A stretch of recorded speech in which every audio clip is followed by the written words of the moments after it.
Hi, I'm Tracy, Kent Holistic Practice. I'm based in Broadstairs, Kent, in England, for those that don't know.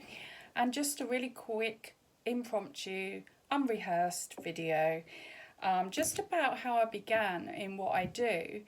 So if you've not seen the website that I've got, www.kentholisticpractice.co.uk, how I got into what I do, which I will go through the process to those that don't know. I started off in, I guess, the early 90s. I didn't know what to do. So I trained as a nurse. I did an access course, trained 3 years training as a nurse. Halfway through, I thought, not really for me, not in my heart. I knew something wasn't quite right. There was a lot of protocol. There was a lot of ego, with what grades people were. And I thought, it just isn't me, but something's missing. So, for example, I'd have a patient who had a stroke and looking on the drugs list, she needs analgesic for it. But I instinctively, before I even did massage, went over, moved her muscle, because to me that was treating the cause of it, not the symptom. And she was fine. Once I moved her muscle, her calf muscle, she was relieved of pain. So did she need the analgesic? Not that I'm anti-analgesic, but it was just the way I work. I obviously, part of me was like, I'm a bit more holistic than just giving drugs. I'm looking at what's the root cause of her pain, even though I was unconscious of it at the time. Anyway, so throughout my training, I just, in my heart, knew it wasn't really for me, but I didn't know what I wanted. And then got chatting to people who were, say, ex-nurses who did reflexology, and I thought, yeah, I like the sound of this. So I did a reflexology course in my 3rd year of nurse training. Really enjoyed it, and I ended up, over time, doing that more than I did the agency nursing. So I then next went on to an Indian head massage course, which I did, a 10-week course. And I met a lady there who did Reiki, and I was curious, and I went to her, had Reiki, and it was, this is really nice, and I felt warmth. And the second time she came to me, because we were practicing Indian head massage together, we'd get together, in between our lessons and practice, because it's a very physical based therapy. And she said, would you like Reiki? And I was like, okay, yeah, nice. And I was just sat in the chair. This was the difference. Rather than laying down on a couch, I was just sat in the chair like I am now. It blew my mind. That was only the second time I'd had Reiki, and I was just, I've got to do this. So I went into doing Reiki. I went to her Reiki master. I did level 1, and straight afterwards I just thought, I've got to do level 2, and I did level 2. Many years later I became a Reiki master, which I am now. I wanted to expand my practice a bit more. I was really happy with Reiki, but there was something more. I knew something was missing, and what I discovered, what I know now, it's like pieces of the jigsaw going together. You get one bit and another bit connects and another bit, but there's still bits missing. Well, what I discovered over time was the mind. So it became more holistic. So, these treatments were physical, but were they dealing with the spiritual? Yes, Reiki does, but the mental side, Reiki can work with that. But I wanted to do something a lot more profound. So I ended up doing a hypnotherapy course, and it was the most fascinating thing I'd ever done. I was literally on the edge of my seat every lesson, like wanting to absorb as much of this as I could. Previously, I had done a lot of meditations with the Buddhists for many years with lessons. And again, that was really fascinating for me. When I went to my first meditation, Buddhist meditation, it was like something lit up in my brain. I was like, wow, I resonated with it. I'm not saying it's for everyone, but for me, here, it was. Not just here intellectually, but in my heart, it just felt so right. So I'd already had a previous knowledge of understanding the mind. So I found this was much more. And it didn't conflict with the Buddhist teachings. and of course again spirituality as well as the mind.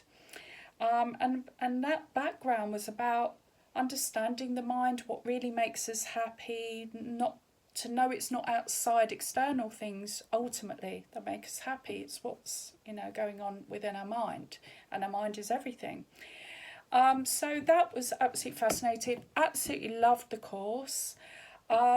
This is what I do probably most now. I love Reiki. I still do the reflexology. I do the Indian head massage.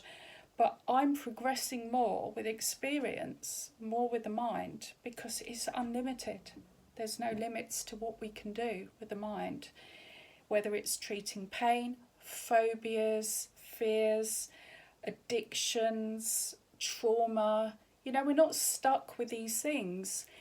And I never stopped learning. And I did the hypnotherapy I qualified in 2004. And I'll never forget, because I was heavily pregnant with my daughter and had my daughter sort of some short time afterwards.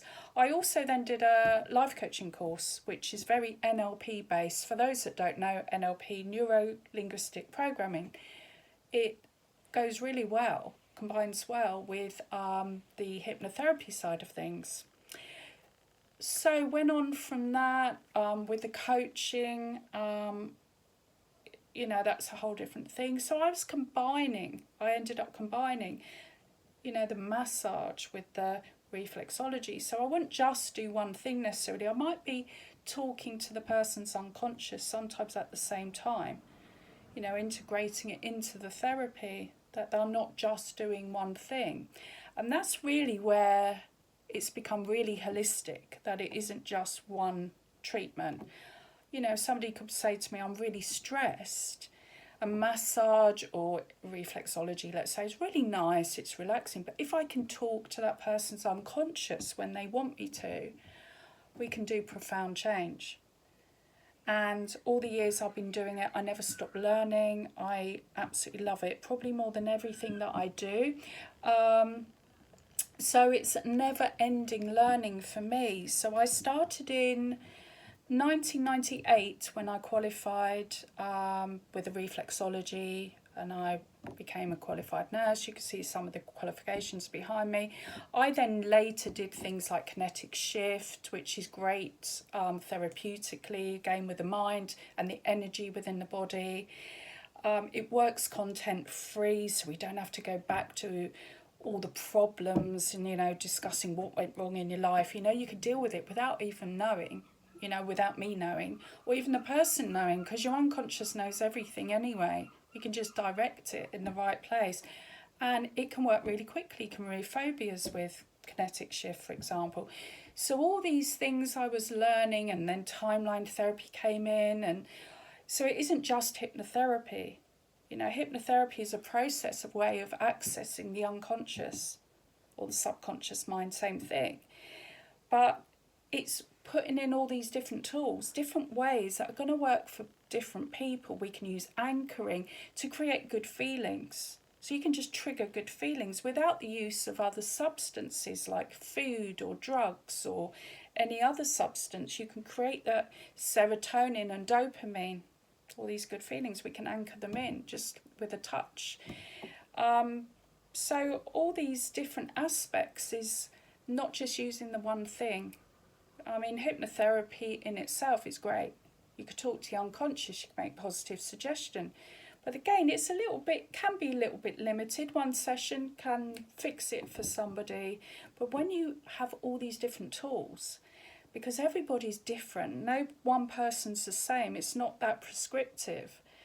It's more going with the flow when you have that person in front of you. It's like using your instinct part of you when you're with someone, and it's that connection. Once you make that connection in the mind, you can remove something, that they may have been holding on to for a long time, a trauma. It's been kind of stuck there within the unconscious, because all these things aren't conscious. You don't consciously decide to do a lot of things we do, especially harmful things. And that's often when we get conscious and unconscious or subconscious mind in a conflict. People often feel in a conflict within themselves because the logical part is saying, no, why are you doing this? It's harmful. But the emotional side, the emotive part of their brain is doing it because it serves a purpose, or it used to serve a purpose. For example, when you smoked when you were a teenager, or you took drugs, it might have been cool, you might have been part of a gang, it would have served that purpose at that time. But if I ask my client the same question now, if that never happened, if you'd never done that when you thought it was a good idea, now as an adult, particularly a parent or a parent to be, would you still make that decision now to smoke or take drugs or whatever? Would you do it now? Most people say no. Of course they wouldn't. They've got responsibilities, they've grown up. But the thing is that back in the time you first decided, you might have been a teenager to do that behaviour. And of course you're different now to what you were when you were a teenager. So this is kind of how it progressed right from the beginning of time. When I first started becoming a therapist, I love my work. I never stop learning. Who knows where it will end? But anything I can do to help my clients, I study nutrition. I love nutritional medicine, neuroscience, all these different things. It's just fascinating. So anything I can learn that's going to help my clients, and for me to become a better therapist for my clients, is part of that journey. But that journey had to obviously begin somewhere. So if you or anybody would want a free consultation with me, if there's anything bugging you, things you feel you're getting in your own way, you're not stuck. You're not stuck with any of these issues, whether it's a phobia or an addiction or anything at all. And a lot of people say to me, oh, you're going to think I'm silly because of this, that and the other. No, there's nothing I've heard to date in all my years I've been doing this that I've ever thought that. I understand the unconscious. I understand it's not logical. It's not based in logic thinking. So of course it may seem strange because the unconscious works in metaphor, it's subjective, it's emotional. Emotions aren't logic, they're totally different. So of course I understand if you're feeling, oh, there's something wrong with me, I don't get it. I understand it. I understand what your unconscious is doing. It's trying to protect you often. It's serving a purpose in some way, or it did. And that program, whenever it was set up, it could have been when you were a child, it could have been when you were a teenager, it's like it's still running in the background because it thinks it's helping you in some unconscious way. So what we do is we bring the unconscious to the forefront into your consciousness. We see it, we can remove it from ourselves, and then if we want to get rid of it, we can. You're not stuck with it. But once we do that, we then need to put good things back in its place. That's very important. So it's no good just removing something, a habit or addiction, whatever it is. You can do that, but you're going to feel a bit of a deficit, like something's missing.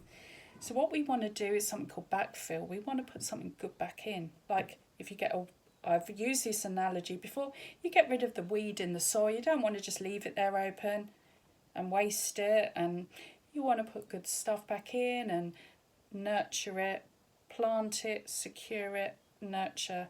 And we can use these seeds metaphorically as maybe your confidence, feeling calm, feeling in control.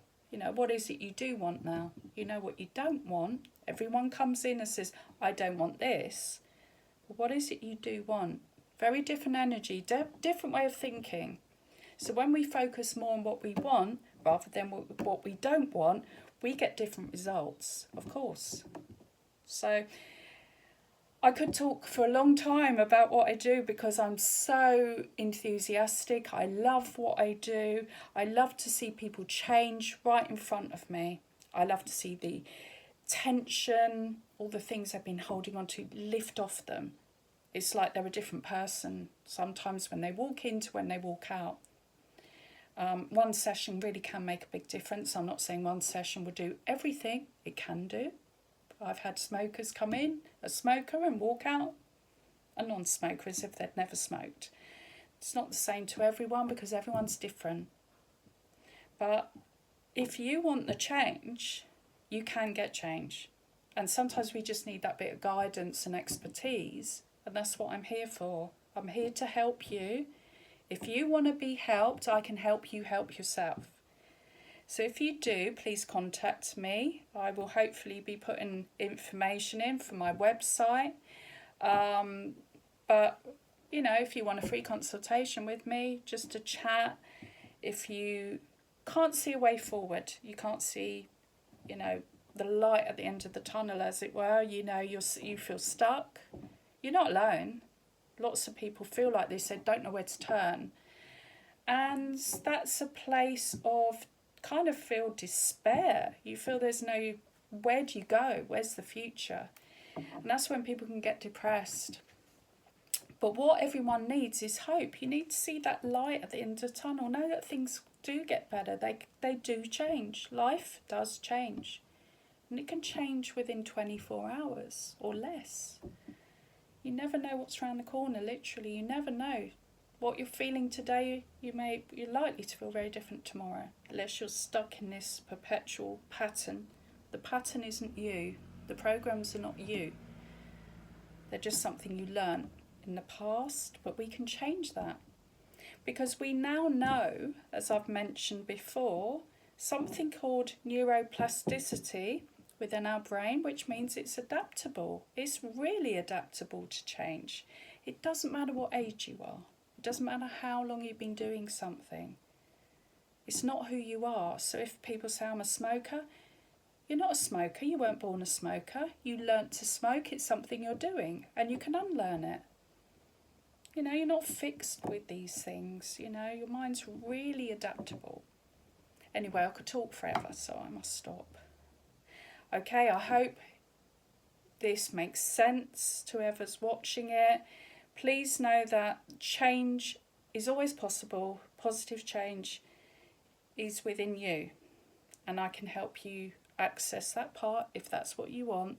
Please share, please like. Anybody that needs help, you're not alone. There are people that can help you. And I'm one of them. So please contact me if you want a free consultation. Thank you so much for watching. Bye for now.